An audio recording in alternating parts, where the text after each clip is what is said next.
자, 오늘은 제 77페이지, 77페이지 제 4주의 죽음의 형벌에 처해진 인간에 대해서 얘기합니다.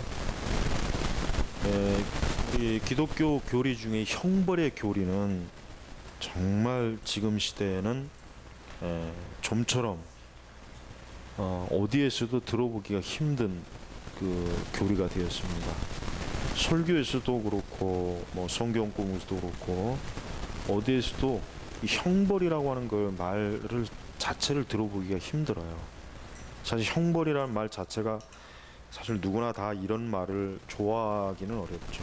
그러나 형벌, 그러나 분명히 형벌은 있습니다. 우리가 성경 어디를 봐도 하나님께서는 분명히 죄인들에게 형벌을 내린다고 하는 것은 아주 명확한 사실이기 때문에 우리가 이것을 교회에서 안 가리키면 정말 너무 많은 진리의 훼손을 가져오는 것입니다. 그래서 꼭 형벌에 대한 것들을 가리켜야 돼요. 여기 보면은 학습 목표, 하나님의 율법이 이 세상에 존재하는 한 어느 누구도 이 율법의 저주로부터 자유할 수 없고 우리에게 죄의 싹스로 죽음의 형벌이 주어졌음을 율법을 통해서 안다. 또한 율법이 하나님의 공의를 선포하지만 동시에 하나님의 자비를 계시한다. 그래요. 세상에 어느 누구도 자기 어떤 선택의 문제가 아니라 사람으로 태어난 이상 누구도 율법의 저주로부터 자유로울 수 있는 사람은 없어요. 뭐 여기에 대해서 왜 그러냐, 왜 그럴 수밖에 없느냐라고 아무리 따져봐야 소용이 없는 이유가 뭐냐면 결국 사람을 지으신 하나님께서 이것을 하시는 거기 때문에 이건 우리의 어떤 기호의 문제가 아니고 내 취향의 문제가 아니에요. 특별히 형벌의 문제는. 그래서 우리는 이제 학습 내용으로 보면은 사람이 행할 수 없는 것을 하나님이 율법에서 요구하신다면 부당하지 않습니까? 아주 뭐 가장 기초적으로 나오는 의문이죠, 늘. 근데 답은 뭐면 그렇지 않습니다. 하나님은 사람이 율법을 행할 수 있도록 창조하셨지만 그 아담과 하와의 창조는 불완전한 창조가 아니에요. 신학자들 중에는 아담과 하와의, 그러니까 아담의 창조는 좀 불안정하기 때문에 아담이 죄를 짓지 않았느냐라고 의문을 제기하는 신학자들도 있습니다. 그렇지만 우리가 창세기 읽어보면 알지만 하나님께서는 아담을 완벽하게 창조했어요. 완벽하게 절대 어떤 흠이 없었습니다. 그런데 마귀의 유혹에 빠져 고의로, 지난번 얘기했죠, 고의로 죄 짓는 걸 뭐라 그래요? 고범죄라고 해요. 고범죄. 그 용어 잘 알아둬야 돼요. 고의로 불순종했고 그 결과 자신은 물론 모든 후손까지도 지킬 수 있는 능력이 상실하게 되었다. 그렇습니다. 만약에 사람이 하나님의 요구와 명령을 행할 수 없도록 뭔가 결함이 있게 창조되었다면 그 책임이 하나님에게 돌아가요. 맞습니다. 그러나 성경에는 어디에도 하나님께서 불완전하게 사람을 창조했다는 말씀이 한 군데도 나오지 않아요. 한 군데도. 그러니까 여기서 사람은 아담이라고 얘기하죠. 대표자. 아담은 율법을 행할 수 있도록 창조되었어요. 이게 참 놀라운 거예요. 우리는 지금 현재 우리가 봐도 율법을 행할 수 있도록 행할 수 있는 상태가 아니에요. 우리는 율법을 우리는 항상 불순종할 수 있는 준비가 되어 있고 행하는 상태이지 반대단 말이에요. 근데 첫사람 아담은 안 그랬던 거예요. 그 아담은 참 놀랍게도 하나님의 율법을 완벽하게 순종할 수 있는 사람이었어요. 그 참 신기해요. 근데 우리가 지금 그 아담의 상태를 이해는 할 수 없죠. 우리 자신이 타락에 있기 때문에. 그래서 아담의 죄는 무슨 죄냐? 고범죄. 고의적으로 저지른 거예요. 고의적으로 죄. 우리가 형벌에서도 어쩔 수 없는 죄는 분명히 가만히 돼요. 재판에서 가만히 된단 말이에요. 면책 사유가 될 수도 있고 또 어쩔 수 없는 자기를 지키기 위해서 어떤 그 참 죄를 지을 수도 있단 말이에요. 그거는. 근데 그런 것들은 진짜 책임을 면할 수도 있어요. 그러나 고의적으로 짓는 죄는 어때요? 사실 대부분의 어떤 범죄들이 다 고의적인 죄죠. 거의 대부분. 그러니까 다 어떻게 법의 심판을 받는 거야. 아담도 마찬가지. 이 선악과 따먹은 거는 우리가 성경적으로 봤을 때 아담은 분명히 안 따먹을 수가 있었어요. 분명히. 그런데 아담이 따먹은 거야. 고의적으로. 왜 따먹었나? 눈이 밝아지고 싶고 하나님보다 더 많은 지식을 알고 싶어하고, 그러니까 그런 욕심이 딱 마음에 차니까 냉큼 그냥 선악과를 따먹는. 그러니까 하나님께서 그 아담을 정죄한 이유가 뭐냐? 너는 분명히 선악과를 안 따먹을 수 있음에도 불구하고 그런 능력을 내가 너에게 줬는데 네가 따먹었기 때문에 어때요? 너는 나와의 언약을 깨트렸다. 이거 깨트렸다. 행위 언약을 깨트린 거예요. 행위 언약. 그래서 아담에게 하나님께서 어때요?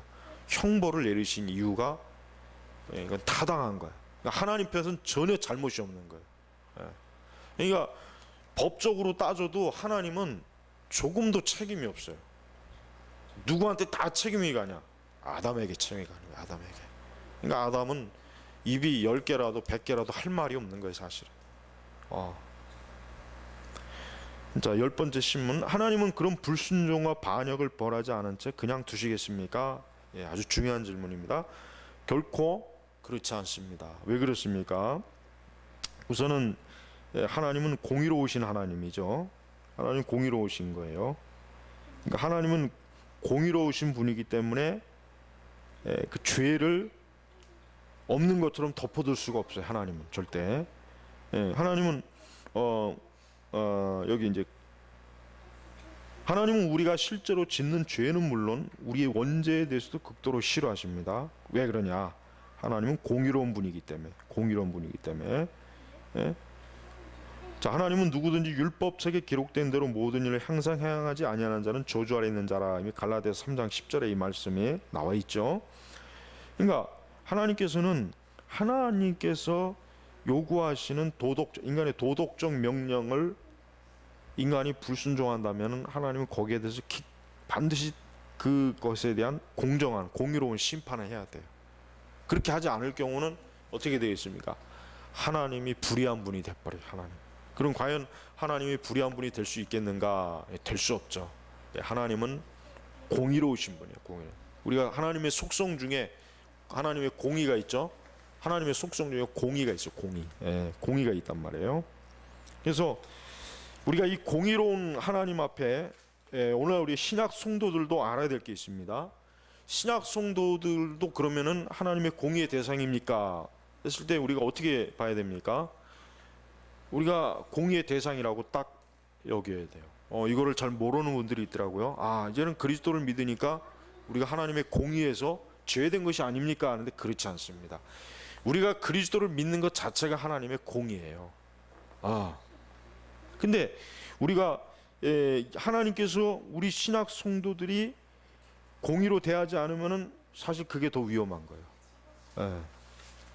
그러니까 우리를 하나님께서 공의로 지금도 대하신다고 하는 거. 신약의 성도들도 똑바로 알아야 돼요. 신약의 성도들도 지 멋대로 나는 예수님 믿으니까 이제 아무것도 거칠 게 없어 하고 막 함부로 막 지 멋대로 아주 비윤리적이고 또 비도덕적이고 하나님의 계명을 불순종한 사람들도 많이 있는데 그 사람들은 너무나 모르는 거. 왜?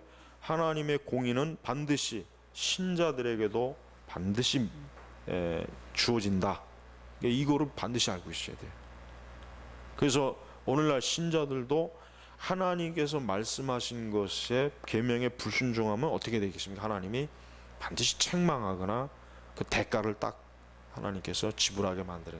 그러니까 우리가 주의해야 돼요. 우리가 성도들이 그래서 우리가 하나님을 경외하고 하나님을 사랑하는 것이 결국은 하나님의 말씀의 계명의 뜻을 따르는 거예요.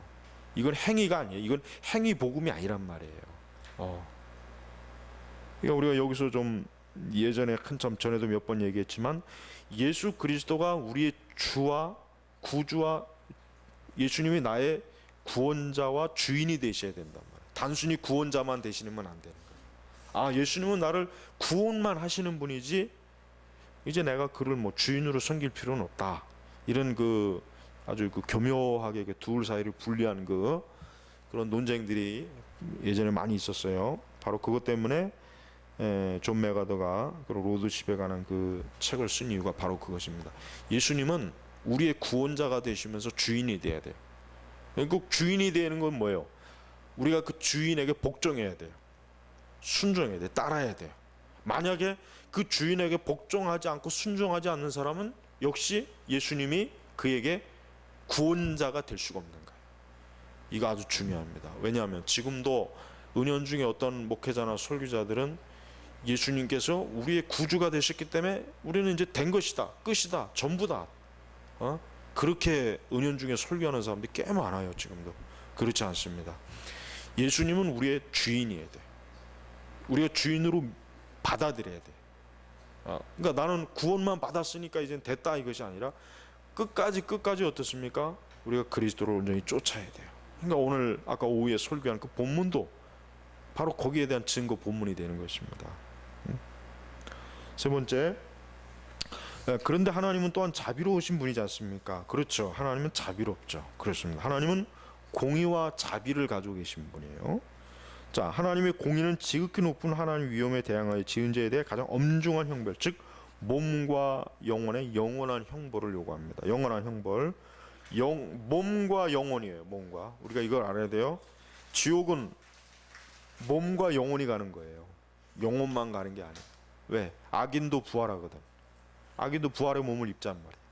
의인도 부활하지만 악인도 부활하는 거예요. 그러니까 우리가 지옥에 갈 때는 영혼만 간다고 생각하는 사람들이 의외로 많은데 그렇지 않아요. 몸도 가요. 몸도. 내가 이 몸으로 죄를 지었잖아요. 몸으로. 그래서 하나님은 죄인이 그 몸으로 행한 그 죄에 대해서 반드시 몸의 형벌을 가하는 거예요. 그러니까 우리가 지옥 간다면 내 이 부활의 몸, 악인의 부활의 몸을 가지고 영혼을 가지고 지옥에 가니까 그 두 개 다 고통을 받는 것이란 말이에요. 자, 그러나 우리가 하나님의 자비다 했을 때 이 자비는 뭡니까? 죄를 허용하는 자비가 아니란 말이에요. 이게 중요하죠. 하나님께서 그래 나는 사랑이 많고 자비가 많으니까 야 너희들이 어떤 죄를 져도 내가 다 그냥 눈 감을게, 없는 거로 해주지 뭐, 그렇게 하시는 하나님이 아니라 뭐예요? 하나님은 자비를 베푸신데 그 자비를 어떻게 베푸십니까? 그리스도의 십자가로 베풀잖아요. 그러니까 하나님이 자비가 없는 분이 아니에요. 하나님은 너무나 사실 자비가 많으신 분. 우리가 생각하는 것 이상으로 어때요? 하나님은 자비가 많아서 탈이죠. 물론 우리에게는 너무 은혜지만, 왜? 독생자 예수님을 내놓으셨잖아요. 우리 죄인들을 위해서. 그게 자비요 사랑이란 말이에요. 그런데 사람들이 하나님께서 왜 죄인들을 지옥에 보내느냐, 왜 하나님은 예수님 안 믿는 사람을 심판하느냐, 이런 식으로 무신론자들은 얘기해요 지금. 그러니까 기독교의 하나님은 자기를 믿지 않는다고 해서 지옥에 보내는 그런 하나님은 우리는 믿지 않습니다 하고 참 뻔뻔스럽게 이제 대든단 말이에요. 그러나 그들이 너무나 모르고 인정하지 않는 건 뭐예요? 이미 예수님, 하나님 당신이, 예수님께서 이 땅에서 많은 고난을 당하시고 피 흘리시고 십자가에서 죽음을 당하셨는데 왜 그 하나님의 사랑과 자비는 못 보고 그 예수님을 믿지 않는 자들에 대한 하나님의 공의는 왜 그걸 모르냐 이거죠. 그러니까 복음은 반드시 두 가지가 나타나야 돼요. 복음이라고 하는 것은 하나님의 공의와 이 사랑이 같이 나타나야 이게 복음이에요. 그러니까 우리가 복음을 전할 때는 사람들에게 예수 그리스도를 믿을 때 주어지는 하나님의 은혜와 사랑을 얘기하면서, 그러나 그 전에 뭐예요? 그리스도를 믿지 않았을 때 사람에게 주어지는 형벌, 공의, 하나님의 그런 공의의 어떤 역사, 그 의로우심, 그것도 아주 뼛속 깊이 우리가 가르쳐줘야 된단 말이에요. 그러니까 지금 이 복음을 전하는, 어쩌다가 복음을 전하는 설교자들의 설교를 들어보면은 예수님의 십자가는 증거를 해요. 예수님이 우리를 구원하셨습니다. 예수님 믿어야 됩니다. 예수님이 우리를 위해서 죽으셨습니다. 고난다. 그러나 그것만 가지고는 안 돼요. 만약에 당신들이 예수 그리스도를 믿지 않으면 하나님의 공의가 당신들을 형벌에 빠뜨릴 것입니다. 이거는 싹 빼놔요. 아주 한번 들어봐요. 여러분 한번 방송 설교 어쩌다 한번 들어보란 말이에요. 공의는 싹 빼놓는다니까. 그러니까 그거는 가짜 복음이에요. 가짜 복음. 반드시 우리가 하나님의 공의도 집어넣어야 돼요. 그래야 사람들이 예수님을 믿지 않았을 때는 형벌이 있구나, 그것이 하나님의 공의구나, 정의구나, 아, 내가 이것을 심각하게 받아들여야겠구나 이렇게 여기지. 그냥 무조건 안 믿으면 예수님 믿어야 이제 예수님 믿으면 구원받습니다 이런 메시지만 듣는다면 사람들이 어떻게 되겠어요? 공의에 대해서 못 들어보면은 뭐 예수님을 믿을 수도 있고 안 믿을 수도 있고 마치 자기가 선택하는 것처럼 주제넘게 하나님의 어떤 그 사랑을 아주 우습게 여긴단 말이에요. 그러니까 하나님은 절대로 우습게 여기는, 하나님을 만으로 여기는 그런 것을 허용을 하지 않습니다. 하나님은 아주 그런 것들에서 강하게 하나님께서 책망하시는 걸 우리는 알아야 됩니다. 자, 학습 평가로 들어가면은 한 사람 아담의 불순종으로 모든 사람이 죽게 된 이유는 무엇입니까? 라본이죠. 아담은 하나님과 모든 인간 사이의 언약의 대표자예요. 언약의 대표자. 하나님께서 분명히 언약을 맺으셨어요. 그래서 아담은 모든 인류의 대표자예요, 대표자. 그러니까 아담이 범죄함으로 어떻게 됩니까? 아담의 그 모든 후손들은 그 계약에 다 매이는 거예요.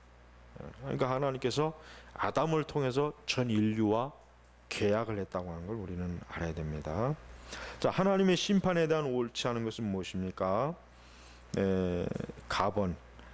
사람들이 죄를 짓고 살아도 하나님께 즉시 벌하지 않기 때문에 죽음 후에는 하나님의 심판은 없을 것이다. 이건 뭐 말이 안 되는 거죠, 아예.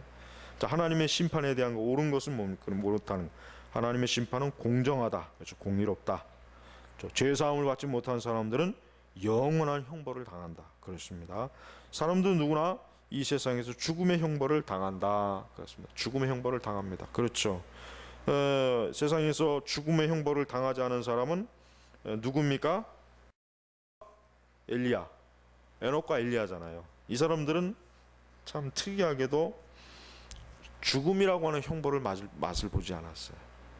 예수님께서도 봤는데, 하지만 결국 누구나 다 이 세상에서 죽음의 형벌을 당한다. 그렇습니다. 우리가 지금 이 시간도 누군가 죽었다 했을 때 우리는 저것이 바로 형벌이구나 하는 것을 알면 돼. 형벌.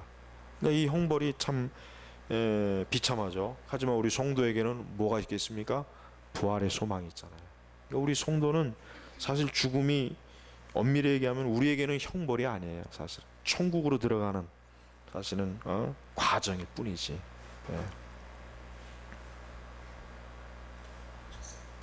지금 몇 시에 지금?